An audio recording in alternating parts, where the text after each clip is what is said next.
5 a.m. in New York City, 10 a.m. in London. Good morning, I'm Bonnie Quinn with your Bloomberg Brief. Let's get you set up for the day. A chip rebound driving stocks higher as investors await big tech earnings this week.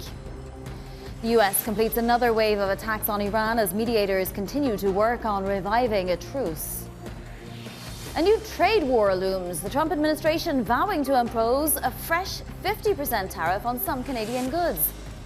All right, let's get a check on markets around the world, and it's the first gain in 4 days for Asian stocks. Let's get the latest from Winnie Su in Hong Kong. Winnie.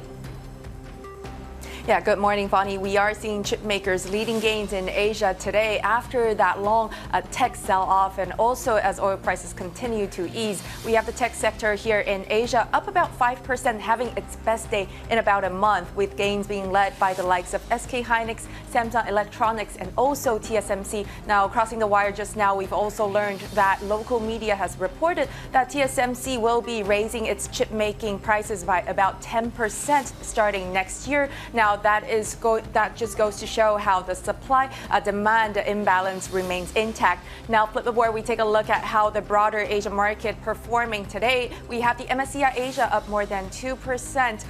Really, the gains being led by South Korea's Kospi Index up about 3.6% here. Another bright spot that we're really looking at is the onshore Chinese market, as we also are seeing Beijing really stepping up its effort to stabilize the stock market alongside the help from regulators, state-backed funds, and also insurers. Winnie, thank you so much. A lot happening in Asia. That's Winnie Su there in Hong Kong. Now to Europe and a new chancellor for Britain. Let's get to Louise Moon in London. Good morning, Vinny. Well, starting broadly for the European markets, a relatively quiet day. You can see the stock 600 ticking up very slightly, holding on to gains there in the green. Main risers there being tech, on that story that Bonnie was just talking about.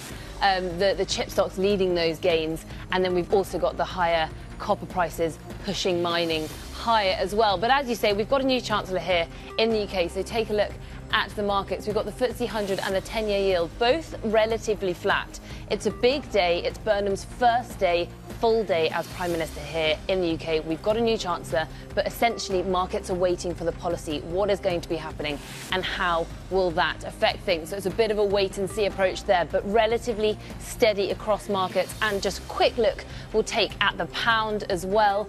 Taking a look here, it's also relatively steady this morning. You can see just slightly dipping there, but holding on to that. It's that wait and see approach, so we'll have to see what policies come into force. All right, Louise, thank you so much. That's Louise Moon there in London. Now, here in the US, chip stocks are getting back some of that enthusiasm, and you can see it in NASDAQ 100 futures. Now, broadly speaking, it was a pretty lackluster day for the indices yesterday, but notably, the Philly Stocks Index never actually dipped into the red at all, and it finished the session up 0.6%. We're seeing chip makers rally again today, and that TSMC news is bound to reverberate. TSMC might be raising its prices, but it's bound to have consequences for the spenders on chips as well. We'll see how those all trade today. We also have UBS's trading desk saying that this momentum sell-off might be just about done, and investors can start thinking about maybe rebuilding some AI and chip positions. So we'll see if that reverberates through the market as well. But once again, we are seeing a pretty broad-based, enthusiastic picture for this Tuesday trading session, at least in equities.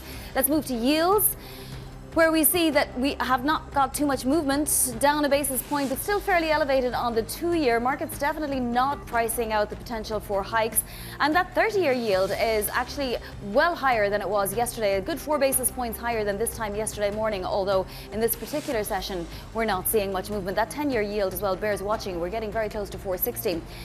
Let's look at oil, because it's a little case of deja vu all over again. We have Goldman Sachs saying that it's looking at a high scenario of $120 a barrel for Q4 if the Strait of Hormuz remains closed. I believe that was the forecast some time back before everything started to de-escalate. Well, now that it's looking that it's escalating again, then those forecasts are coming back into play. Brent crude still, though, below $89 a barrel, but remaining elevated. And you can see European gas futures creeping ever higher. I want to point out Bitcoin as well is holding above $66,000 a coin today. And it seems institutional demand is returning. Also, those ETFs are seeing inflows now this last 2 weeks after 8 straight weeks of outflows. Let's get to some individual movers now in the pre-market. For that, we'll go back over to London and Chloe Melling.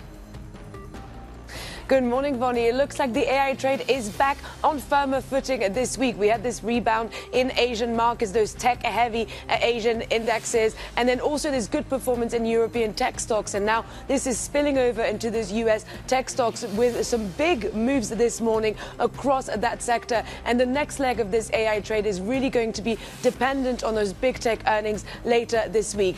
Another big earnings actually that we're going to be thinking about this week is going to be Tesla, and there seems to be quite positive sentiment going into the earnings due tomorrow, with Tesla outperforming at the Magnificent Seven this morning and up about 1.3%. And finally, over in the UK, BAE, the defence company, is doing very well after the appointment of John Healey as Chancellor. This is the former Defence Secretary who wants much higher defence spending, and therefore we are seeing that boding very well for the likes of BAE, and we're up about 3% in London this morning. All right, Chloe, thank you so much. Chloe Melee will be back a little later in the programme. Also coming up this hour, Marvin Lowe of State Street, plus Orlando Sanchez of Lockheed Martin. He'll be coming to us from the Farnborough Air Show.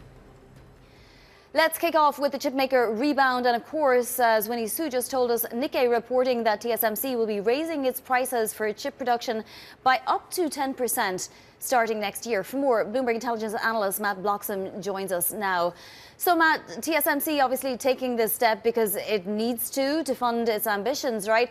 How will it impact the spenders? TSMC is reacting well, but I can't imagine it's good news for everybody. Yeah, I mean, I think obviously this is going to put upward pressure on NVIDIA chips and maybe on Apple products. Obviously seen recently Apple put prices up. So, you know, we're still living in an inflationary environment. So, yeah, ultimately I think perhaps one way we'll see this is maybe some more upward pressure in the capital spending budgets for the hyperscalers. We've got Google reporting later this week, and definitely CapEx will be one of the items that people are focused on. So I think that's kind of how it will perhaps initially kind of flow through.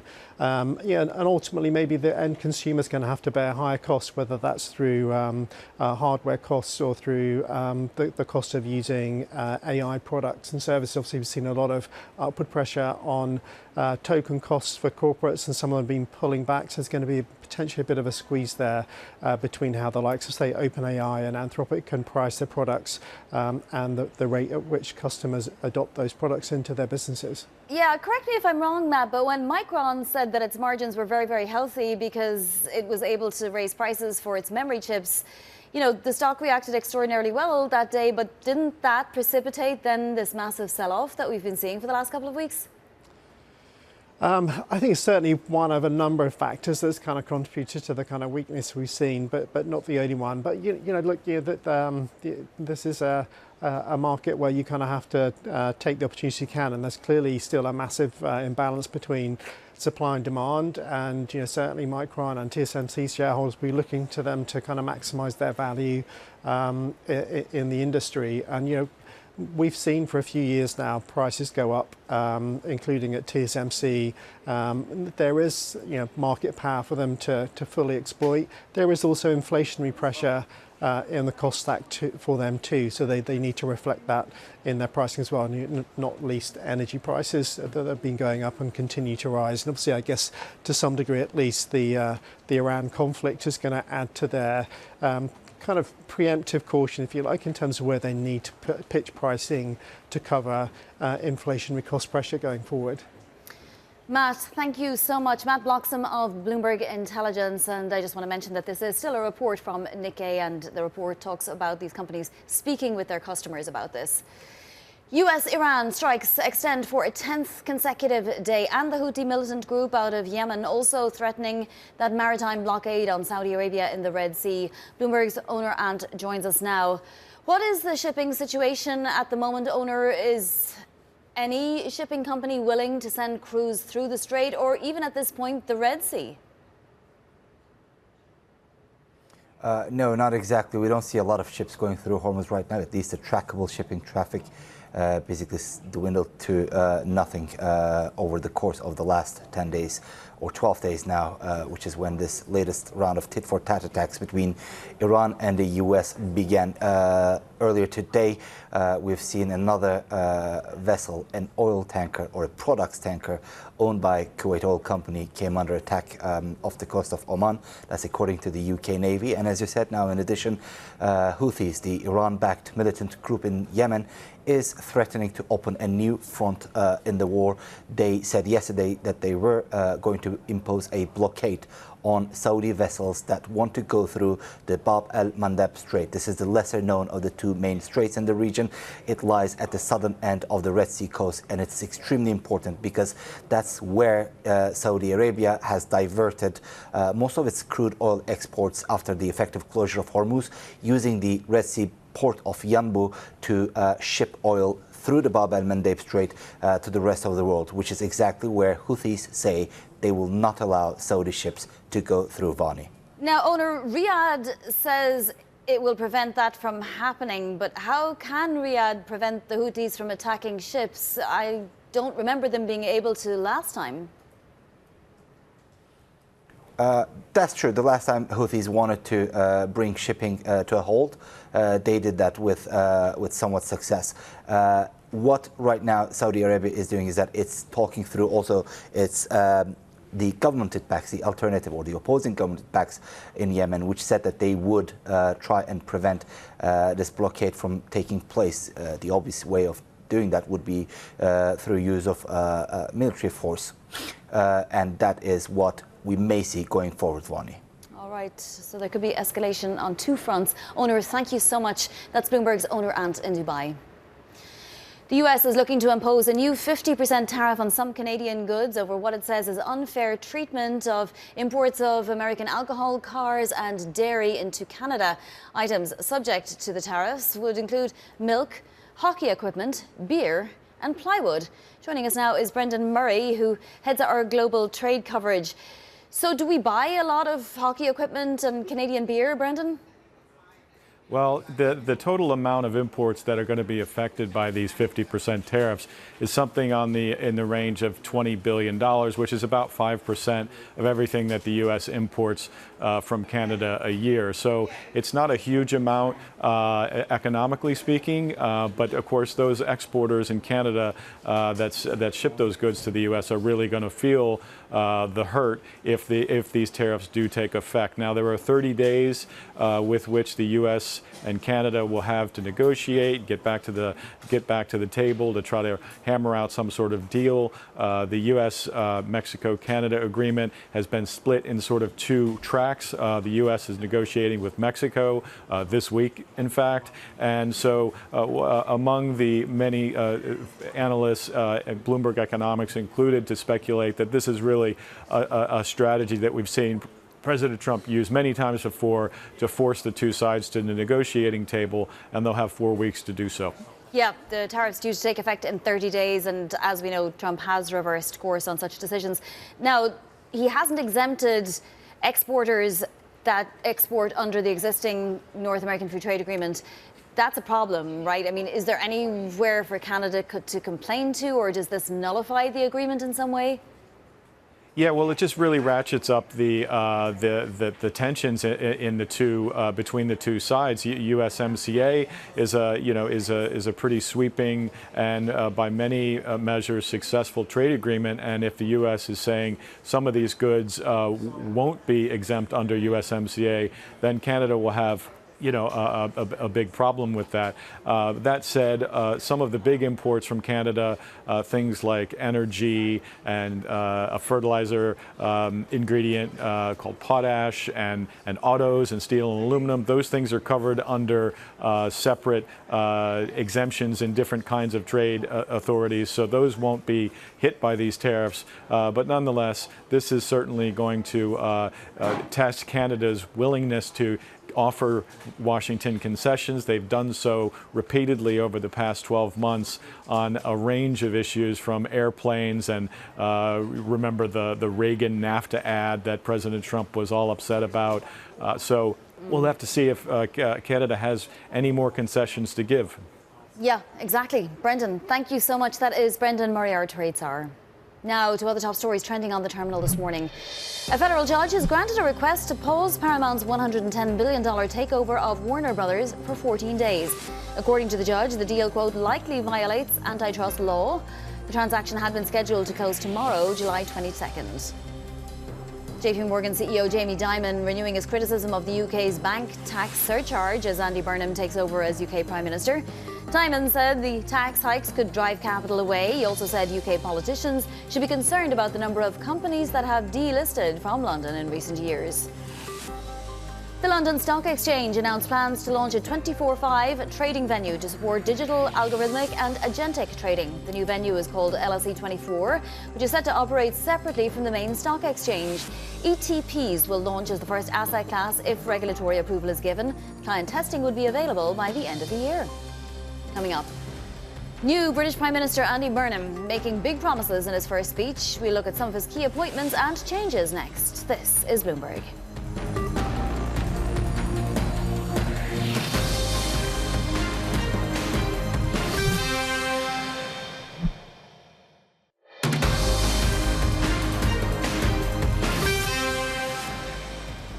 We will make this moment a circuit breaker for Britain, bringing forward the biggest changes in the last 40 years.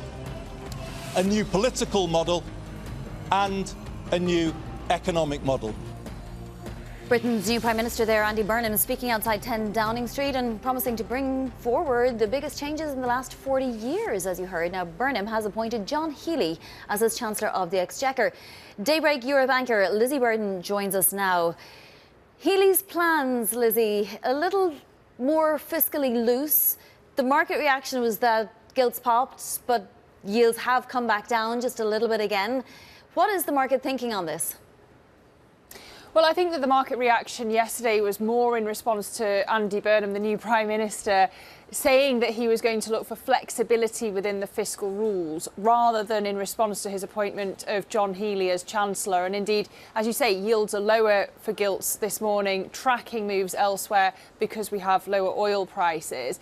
But it was a big surprise that he should pick John Healey as Chancellor. Of course, he used to be Defence Secretary and he quit over what he said was inadequate funding for defence spending. So the expectation would be that he'll have to stump up the cash to fund defence spending now that he is in charge of the purse strings.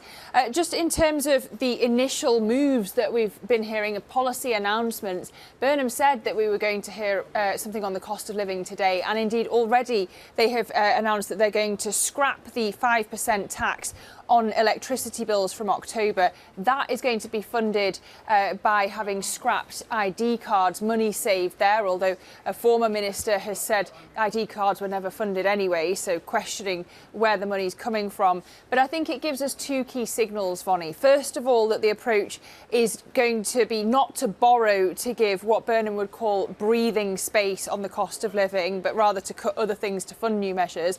And secondly, when it comes to the cost of living, weighing on prices rather than supporting incomes. It seems like that might be the approach from the Burnham administration. And Lizzie, there'll have to be a whole new relationship built now with the United States, but apparently President Trump has already been invited to Manchester, no less. Yeah, well, of course, Andy Burnham was the mayor of Manchester until recently, and it seems like Donald Trump is willing to make the visit. He said that they had a very good conversation, Burnham and Trump, and that they'd be meeting in the not too distant future. But of course, Burnham's going to have to lean into the relationship with Washington. It is the most important for number 10 Downing Street. It's his Achilles heel, foreign policy. He has zero experience when it comes to defence or diplomatic issues. As I say, he's just spent best part of a decade in running Manchester, so much more local focus. The big test, perhaps policy-wise, is going to come when Burnham is asked whether the UK is going to keep allowing the US to use British air bases if the US is to attack Iranian civilian infrastructure. So we'll have to see how things play out in the Middle East if this relationship between Trump and Burnham can continue as warmly. Exactly, and Burnham will have to get some good people around him. We'll hear all of the rest of the cabinet appointments throughout the week. Lizzie, thank you so much. That is Bloomberg's Lizzie Burden. Coming up, a look at your front page news. This is Bloomberg.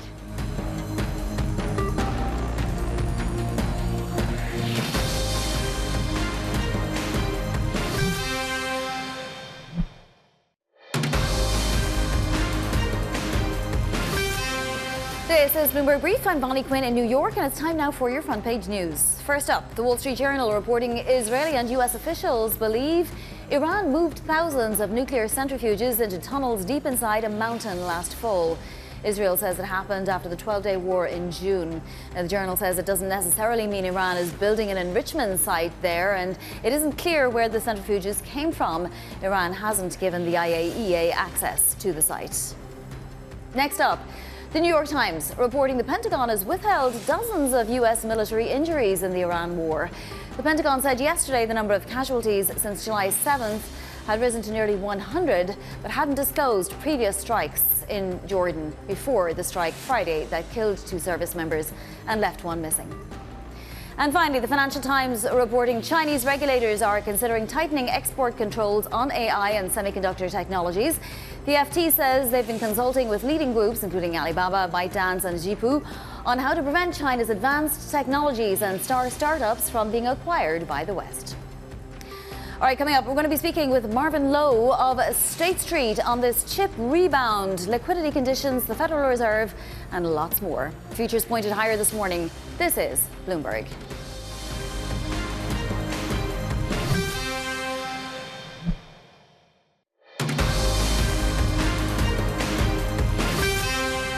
It's 5:30 a.m. in New York City, 10:30 a.m. in London. Good morning, I'm Bonnie Quinn with your Bloomberg Brief. Let's get you set up for the day. A chip rebound driving the stocks and futures higher as investors await big tech earnings this week. The US completes another wave of attacks on Iran as mediators continue to work on reviving a truce. A new trade war looms. The Trump administration vows to impose a fresh 50% tariff on some Canadian goods. All right, after a lackluster session yesterday, we do appear to be seeing some nice enthusiasm today. Nasdaq 100 futures in particular pointed higher by more than a percentage point. The Philly Stocks Index, I will remind everybody, was up 0.6% yesterday. It never dipped into the red, even though the major indices were really pretty volatile in the session. We also just learned from Japan's Nikkei newspaper that TSMC is going to increase prices potentially by up to 10% next year. It's at least talking to clients about that. And that will have an impact on today's session. But also, UBS's trading desk saying the momentum stock sell-off may be nearing its end, and that's creating an opportunity potentially for starting to rebuild AI and chip positions if you have the stomach for it. Then yield-wise, not seeing a whole much movement in today's particular session, but we did see a few basis points of gains for yields across the curve yesterday. The 30-year yield topping 512 at this point, and that 10-year yield is getting very, very close to 460. We also have crude oil holding on to its gains, although it's a little lower this morning. Goldman Sachs, again, like it did a few months ago, saying Brent could rally to more than $120 a barrel by the fourth quarter if disruptions in the Strait of Hormuz persist, although it is not the bank's base case. And as you can see, we're actually turned higher now.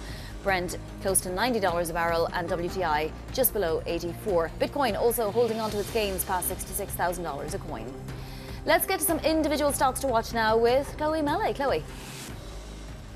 Good morning, Bonnie. This chip rebound that we saw in Asia and Europe is now extending over to the US with all of those memory and chip stocks up in the green this morning. And SanDisk in particular up more than 8%, benefiting from general enthusiasm and a report that TSMC is going to be raising its prices. So we are seeing a lot of green there on the screen. Moving on to Tesla, which is also up this morning after, ahead of the earnings that we are waiting for that are coming tomorrow. So this seems to indicate a general kind of positive sentiment going into those results, and we are seeing Tesla outperform the Magnificent Seven this morning. We're up about 1.3%.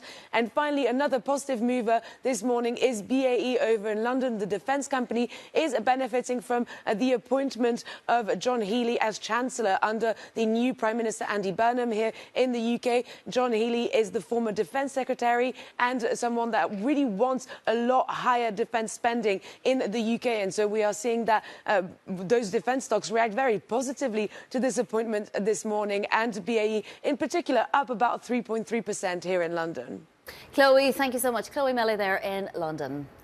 Marvin Lowe of State Street is pretty positive on this summer's earnings season. He writes this: with the fog of war creating uncertainty again, markets are likely to remain choppy, although we think the positive risk bias will be maintained throughout the summer.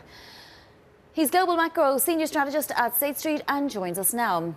Marvin, we've been getting great earnings, really for the most part, but we have been seeing the stocks underlying those earnings sell off. What is behind your optimism that we're going to continue to see stocks rise? Yeah, I mean, I think ultimately it does come down to earnings and the drivers of really the strength in terms of growth, the drivers of really the technology build out making its way into the economy, in my mind, hasn't really changed. We certainly read about, fret about valuations a bit, but ultimately these companies are still issuing an incredible amount of incredible sum of money, which is funded by investors and moving its way into the real economy. Now, does the rotation continue? Because we've been seeing positive earnings, not just obviously from the tech companies, but also from a whole range of companies so far. I mean, obviously the financials are the big one. Yeah, I think so. I think financials, front and center shows the demand for this capital ultimately. But we are seeing some of the industries that have been left behind really for the last couple of years starting to percolate. So, it is confirmation that this spend, which is driving a lot of the GDP expectations, are making their way through the economy and, will ultimately trickle down to a certain degree into the broader discussion. Speaking of trickling down into the economy, this story from Japan's Nikkei newspaper that TSMC is talking to clients about raising its prices by up to 10% next year. It's just another reminder of the inflationary force that is the AI build-out. Kevin Warsh doesn't seem to be too worried about that part of things, but I'm curious, is the Fed's job going to be made more difficult in coming months and years? Yeah, I mean, absolutely. So, we certainly had a CPI number that surprised. PPI followed with certainly a little bit of surprise. Some of the components don't necessarily make a whole lot of sense to me, like electricity was deflationary, and we kind of know pressure along that. And really, this chip discussion with the most basic chip being in short supply is something that does ultimately make its way into the economy. We can't escape pretty much the chips that are in everything that we wind up buying. I believe the Fed is ultimately putting themselves in a position to adjust to higher prices if they need to. I think that when I look at the Fed reaction function, we're questioning, are we at a point where the Fed needs to do nothing because the normalization cycle is over, or are we at an inflection point where we either need an adjustment or potentially tighter yields because, whether it's capital demand or whether the fact that we're still accommodated from a policy perspective, those debates are going to keep rate hikes on the table. And I do think that the Fed will have scope to have some really deep conversations as to whether or not they need to hike rates in the second half of this year. Yeah, I mean, we're seeing the 10-year yield very, very close to 460 this morning. And I know we're only talking a few basis points, but it's quite the move in the last few weeks. Is that in itself going to be restrictive enough to maybe dampen capital spending just a little bit, dampen liquidity conditions, or will the Fed have to do more? Will the Fed actually have to hike? Yeah, I mean, certainly it will have an effect going through the economy. We're seeing mortgage prices pick up a bit. We're seeing certainly auto loans pick up again. In terms of overall demand for that broader capital discussion that seems to be driving a lot of the growth, it really hasn't slowed things down yet. So we'll have to see, the balance between maybe some of the broader part of the economy and the capital demand on the technology side of things, and whether or not that would require the Fed to move sooner rather than later. But kind of having said that, I think the bias to keep those hikes in is the correct market response at the moment.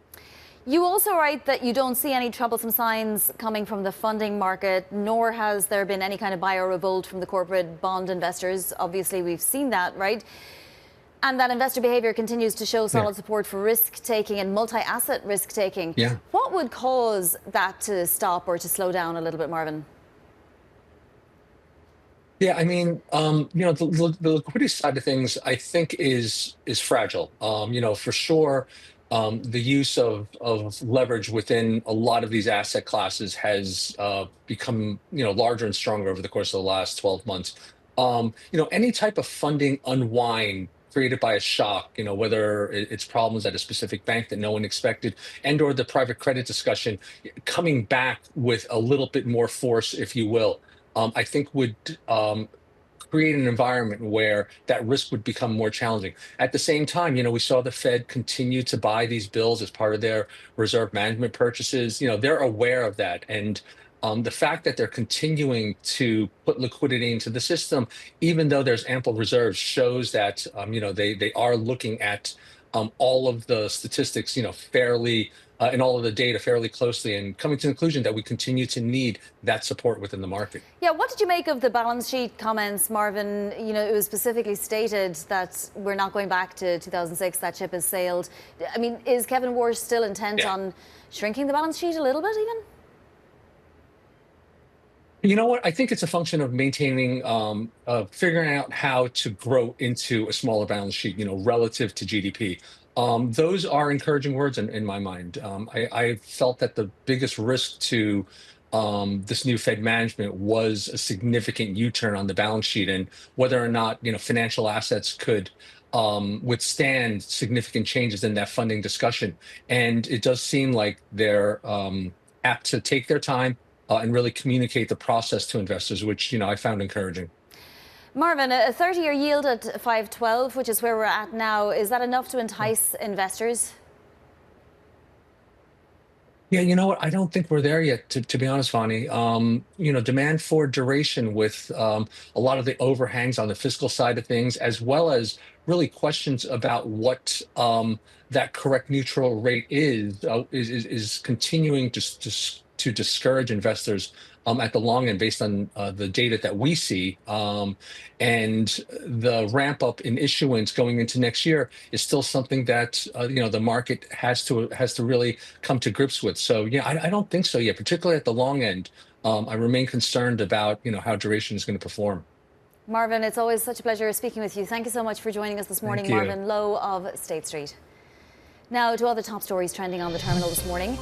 TSMC is said to have been holding discussions with clients about raising chip-making prices by as much as 10% in 2027. According to the Nikkei newspaper out of Japan, TSMC, the main producer for Nvidia and Apple, began those talks in June. It's postponing price hikes to next year to give its customers time to adjust.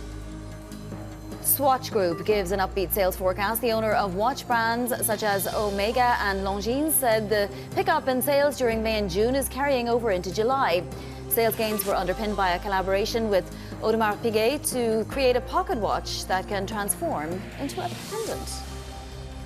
The general manager of Nike Football says the World Cup ending was, quote, not what we dreamed, as two Adidas-sponsored teams faced off in the final. France and England, who were defeated in the semi-finals, were sponsored by Nike.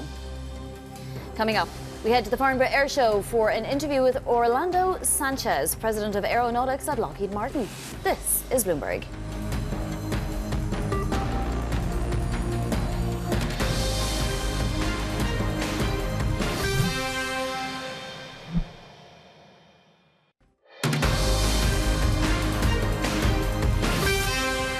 This is Bloomberg Brief. I'm Bonnie Quinn in New York. It's day 2 of the Farnborough International Air Show, and Bloomberg's Guy Johnson is there with a special guest, Lockheed Martin Aeronautics President Orlando Sanchez. Guy.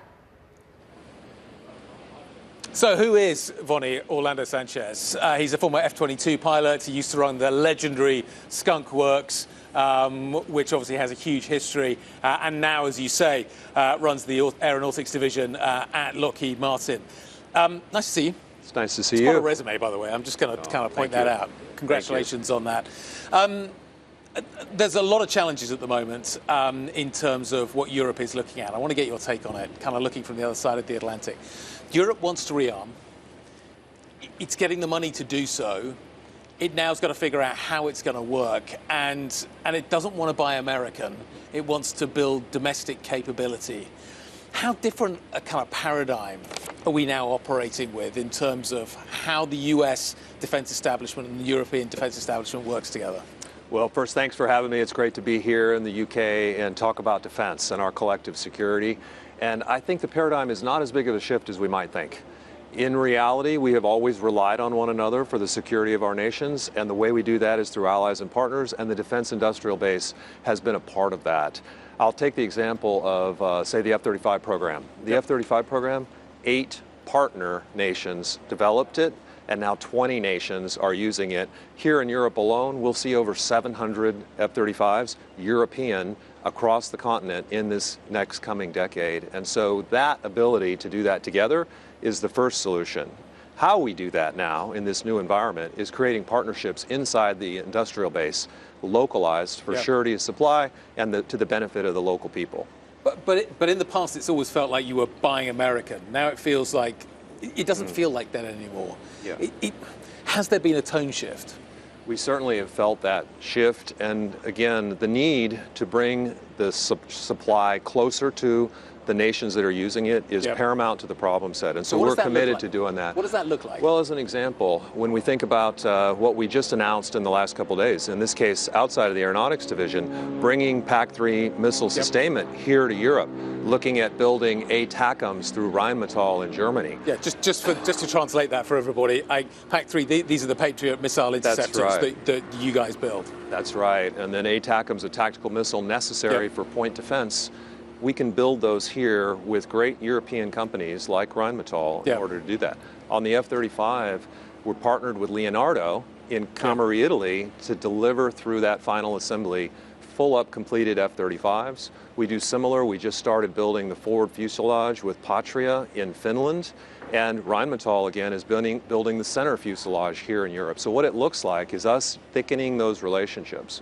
What we also can do here in the UK is start earlier with small, medium enterprise to help build that capacity up. We are working with the UK Manufacturing Technology Center with some of the most innovative companies here, bringing our skunkworks team, as a matter of fact, looking at the technologies that in the early phases we might advance together. And that's how both now on programs like the F-35 and for future programs that haven't yet been invented, we start building that surety of supply. And there is, Guy, great benefit that can be had here in the UK. We just saw through the dip, by the way, we were encouraged to see the reinforcement of some of the key interoperable capabilities. For F-35, as they expand here in the UK into another model, that supports over 20,000 UK jobs. And over the program, that's about $45 billion, or billion pounds, in benefit to the local economy, which I think will help solve some of the broader social impact challenges that we all face. You bring up the UK, so let me just kind of get your take on the UK.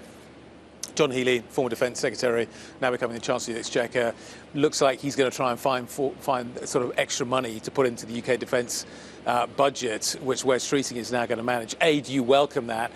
And B, is the money the issue, or is it now actually finding and solving operational challenges? Is it actually a sort of a money issue now, or is it a capability challenge that Europe faces? Well, first, we have been partners as a nation with the UK as one of our closest allies for decades and decades, and we're glad to see that continue. And as a company, we've also partnered with the UK defense industry and all of their services to bring these important capabilities for sovereign security. So we see no different in the new administration, and so we look forward to supporting the new government and going forward. And the second challenge that you described is it about money, or is it about getting the capability at speed? And it's a bit of both. And so we all recognize that to be relevant in this day, we need to move faster. The solution to that is we need to expand our capacity. So the intersection that we're looking forward to is expanding that capacity here locally in the UK or across Europe in order to get after both speed as well as integrated, interoperable, allied capability, which will help all our nations feel safer. In terms of where else you see opportunities in Europe right now, there are various opportunities for the F-35 in Europe, Spain, maybe the naval option. would be one that would fit very well. In fact, maybe the only one that would fit very well. Where else do you see opportunities for the F-35? Well, as I mentioned, the F-35 at its core, the reason there are opportunities is because it's an interoperable platform, most advanced fighter aircraft in the world, and in a world that we need to collapse air, space, land, and sea, the F-35 is now becoming that critical node, advanced capabilities, bringing data fusion through that whole system to deliver effects and provide deterrence. So we see that demand growing across the board. The other thing, back to speed, the F-35 production system, inclusive of the over 2,100 suppliers, teammates we have around the globe, many here, produces at 5 times the speed of any other allied fighter in the world. And so the combination of capability and the speed at which we're delivering is why we see the demand. Do you think the F-35 is better than anything that Europe could the produce right now? F-35 is by far, hands down, the world's most advanced fighter aircraft. And I would remind us that it is a partnered and allied airplane, with the majority of the airplanes here in Europe becoming F-35s. And remember, its predecessor here in Europe was the F-16. There's still over 600 F-16s flying. What that has done for all of us is bring us together closer as nations. These pilots, these maintainers, these operation systems, these bases, they can fly one another's airplanes if they needed to. They can land. They can use the same suppliers. The F-35 takes that to the next level for all of Europe and, quite frankly, the globe. Do you think GCAP's going to be a competitor to the F-35? Do you think? Coming from Skunk Works, I applaud the UK and UK industry working with others to try to advance and push the next level of air security through their program. We look forward to the opportunity through our programs to work alongside the next generation of capabilities. And what I actually see is the next generation is not going to be about a singular platform. It's going to be about a family of platforms and the integration of those capabilities. And so we're working on how do we interoperate with whatever might come next across air, land, and sea, the F-35 and the air domain. We see integrated air and missile defense, important to the UK and across Europe, being a part of that interoperable design. And so I don't see it as a direct competitor, but as an opportunity for us to advance our capability. Great to see you, Orlando. Thanks very much indeed. It was wonderful to be with you today. Stop by to see us. Orlando Sanchez joining us from Lockheed Martin. Bonnie, back in New York. Fascinating interview, Guy. Thank you so much. That's Bloomberg's Guy Johnson with Orlando Sanchez, President of Aeronautics at Lockheed Martin. And later today, Guy will be speaking with GE Aerospace Chairman and CEO Larry Culp. That's on Bloomberg Open Interest at 10:30 a.m. New York time. Coming up, we're going to get you set up for your trading day. This is Bloomberg.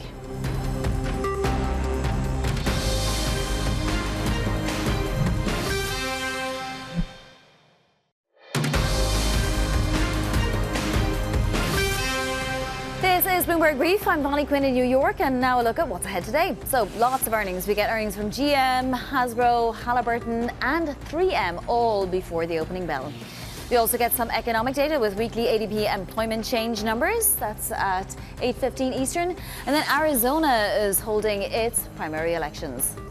Let's take a look at your macro setup. It's going to be a big day for the chip stocks and any related AI stocks. NASDAQ 100 futures pointed higher, but we have many of, the Microns, the SanDisks and so on, up by several percentage points in the pre-market.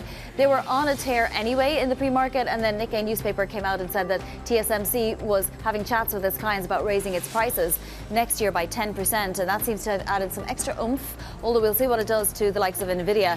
Not much change for the dollar index, the 10-year yield approaching 460 after a session yesterday where we saw a few basis points put on there. Let's take a look at Brent crude because it stays elevated. We have Goldman now saying we could see 120 a barrel in the fourth quarter if things continue to deteriorate. And Bitcoin holding above 66,000. That's it for Bloomberg Brief.